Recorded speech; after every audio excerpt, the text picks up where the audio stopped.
Pathetic pathetic pathetic. इससे आसान अल्फाज मैं फ़िलहाल पाकिस्तानी टीम की परफॉर्मेंस के लिए यूज़ नहीं कर सकता। यार मतलब इतनी गंदी परफॉर्मेंस कि आपने टेस्ट मैच जो है वो 2.5 दिन के अंदर ही ख़त्म कर दिया।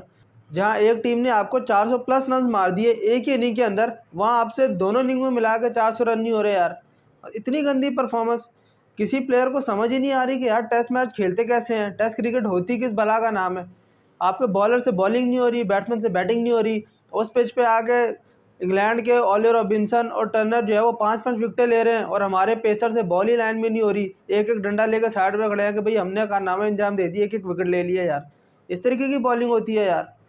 अगर मैं बैटिंग से स्टार्ट करूं तो भाई हमारे ओपनर माशाल्लाह जनाब इमाम साहब, उनको तो पीसीबी को कह देना चाहिए भाई thank you for your services.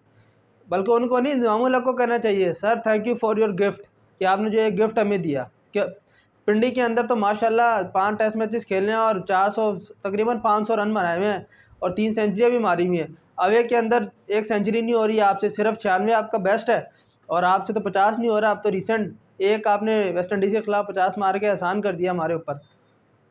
आपको ये जज ही नहीं हो रहा शॉर्ट पिच बॉल कौन सा होता है, बाउंसर कौन सा होता है, उसको लीव कैसे करना होता है, उसको जज कैसे, उसको प्ले कैसे करना है, ये चीज़ आपको समझ ही नहीं आ रही। उसके बाद साउथ शकील, छोटा डॉन किसी काम का नहीं है भाई, किसी काम का नहीं है। अवे में कोई परफॉर्मेंस ही नहीं है और पिछले 2 सालों में तो टेस्ट में कोई खास परफॉर्मेंस ही नहीं। 2025 के अंदर सिर्फ 25-26 की एवरेज है इनकी टेस्ट मैच में और 2 के अंदर तो माशाल्लाह सिर्फ 8 की एवरेज है। आगा जी की मैं क्या ही बात करूँ, मतलब कोई गेम अवेयरनेस नहीं है, कैप्टनसी आती नहीं है। लग ऐसा रहा जैसे कोई गाँव में क्रिकेट हो रही है, वहाँ आगा जी क्रिकेट खेल रहे हैं, वहाँ के कप्तान बने हुए हैं। कोई गेम अवेयरनेस ही नहीं है यार, जो है रूट से सीखो। कैप्टनसी ऐसे नहीं आ जाती कि आप T20 के कैप्टन हो तो चलो जी हर फॉर्मेट की कैप्टनसी कर लोगे यार आप।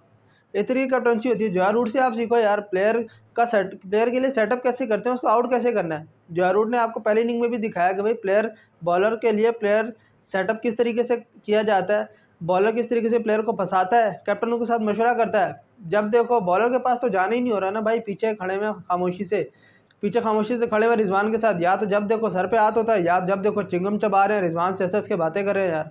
उसके बाद सर रिजवान की तो क्या ही बात है, मतलब बाबर वाली इनिंग से अंदाज़ा ही नहीं हुआ, इतना क्रिटिसिज्म हुआ कि भाई टेल एंडर के साथ कैसे बैटिंग करते हैं।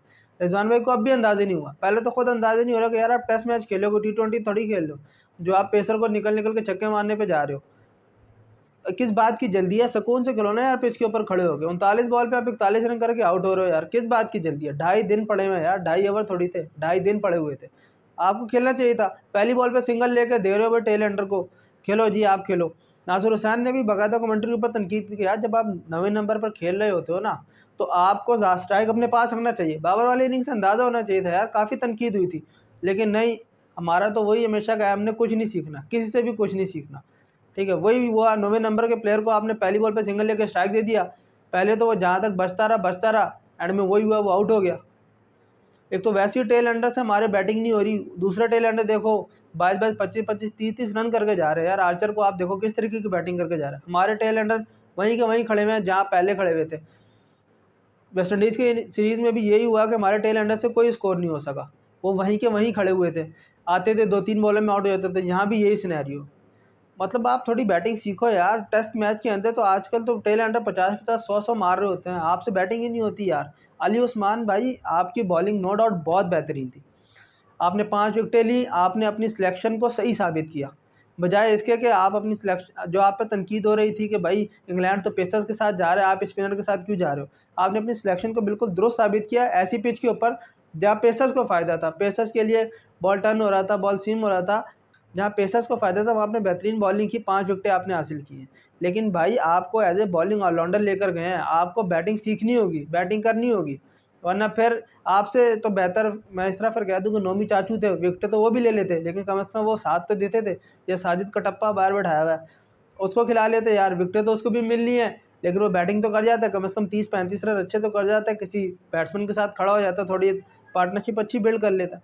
इंग्लैंड की कंडीशन ऐसी होती थी कि पाकिस्तान, यूएई के बाद जो है पाकिस्तानी क्रिकेट टीम की परफॉर्मेंस इंग्लैंड की कंडीशन के अंदर अच्छी आती थी। बेहतरीन मिसाल है यूनुस खान, बहुत स्कोर किया उन्होंने इंग्लैंड के अंदर। बाबर अच्छा स्कोर करते रहे, रिजवान इससे पहले अच्छा स्कोर करते रहे, मिसबा भी स्कोर करते थे। अब पता नहीं क्या हो गया, हमारे जो पेसर है वो विकेट ही नहीं ले पा रहे, एक एक विकेट लिए यार। और खुर्रम शहजाद को देखो, वो चाइना का डेली स्टैन भाई 120 रन पर सिर्फ तुमने 3 विकेटें ली हैं। एक टेस्ट मैच के अंदर आपकी बॉलिंग इकॉनमी 6+ है यार, हैरत की बात है।